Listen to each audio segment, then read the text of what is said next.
Salut à tous, aujourd'hui je vais vous présenter ma nouvelle scie pliante. Celle que j'avais avant était quand même pas tip top, donc j'ai voulu investir dans quelque chose de quand même correct. J'ai acheté ça dans un magasin pour 20 euros, je connaissais pas du tout la marque Fiskars. Donc là c'est la SW73. Donc c'est une scie pliante mais non pas rabattable mais télescopique. Donc il en existe plusieurs modèles dans cette marque, j'en ai vu deux, j'ai vu ce modèle là avec une lame de 160 mm.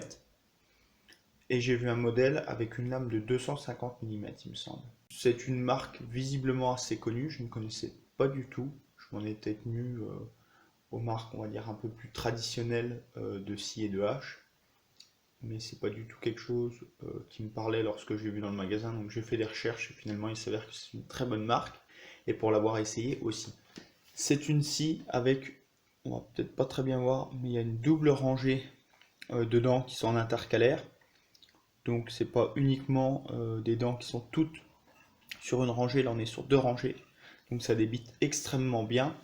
La lame a quand même une très bonne rigidité malgré qu'elle fasse allez, 1,5 mm, voire plus d'épaisseur. Au début je me suis dit ça va plier et ce week-end j'ai coupé un arbre qui était en travers dans un chemin. J'étais avec un collègue qui s'est un peu moqué de moi lorsque j'ai sorti ma scie.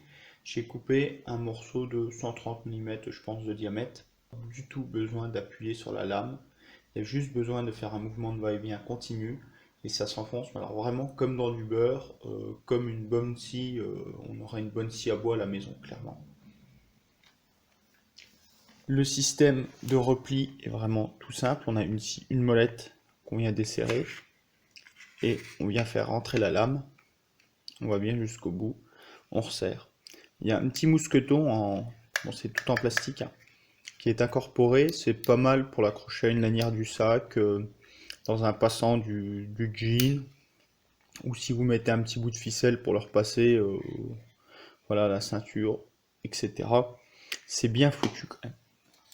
On est sur une longueur, une fois repliée, de 22 cm, donc d'un bout à l'autre. Et lorsqu'elle est sortie, nous sommes à 37 cm. Ce qui fait une scie quand même assez peu encombrante, sachant que je l'ai payé seulement 20 euros. On va pas non plus trop faire, vous voyez, même pas 120 grammes.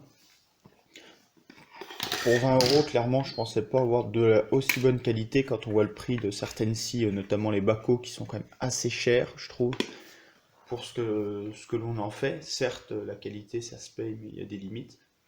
Donc la très bonne petite scie qui maintenant va largement remplacer, je pense, ma hachette. Et je vais prendre ça à la place de ma hache pesant presque 1 kg. Ça conviendra très largement, ça pèse quasiment 10 fois moins. Bon, elle m'a coûté 2 fois plus cher, mais ça fait un bon rapport quand même. Je vais faire une vidéo en condition de coupe. Là, j'avais pas de morceau de bois à couper sous la main, pas d'autres arbres qui me gênent. Sûrement lors de ma prochaine sortie, qui devra être d'ici moins d'un mois normalement. Ça sera une sortie sur au minimum 36 voire 48 heures.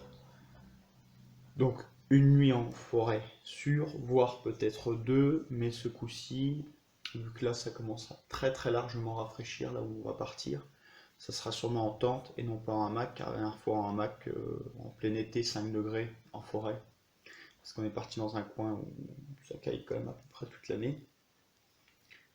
Donc là, ce coup-ci, on dormira en tente, on sera que deux, mais histoire de garder un peu de chaleur et d'avoir beaucoup moins froid, et de comparer aussi les deux modes de couchage, voir quel est le plus pratique, hamac ou tente. L'avantage de la tente, on aura beaucoup moins de choses à emmener. Je pense notamment on emmènera une bâche pour deux. Niveau sac de couchage, ben, on aura le même sac de couchage, on n'aura pas de hamac à emmener et beaucoup moins de cordage. Par contre, on aura un tapis de sol et la tente, mais ça fera l'occasion de faire un comparatif. Je pense que ça sera basé sur une marge de sûrement 20 ou 30 km. Ayant reconfiguré tout mon sac, je suis arrivé quand même à largement abaisser son poids. Là, je suis à 12 kg, sans l'eau et avec de la bouffe pour tenir à peu près 48 heures, je pense. Donc c'est pas mal du tout, sachant que J'étais à 16 kg la dernière fois, j'ai quand même gagné 4 kg, qui est raisonnable. À 12 kg, ça se porte pas trop mal et j'espère essayer de rester dans ces 12 kg. Voilà. Donc dans une prochaine vidéo, je vous ferai ce petit test en condition avec cette scie. Mais pour ma part, c'est vraiment une scie que je vais vous conseiller. Hein, j'ai pas de royalties, je touche rien dessus, la marque m'a pas contacté, on me l'a pas offerte ni rien. J'ai vraiment été agréablement surpris pour le prix, de la qualité de la chose.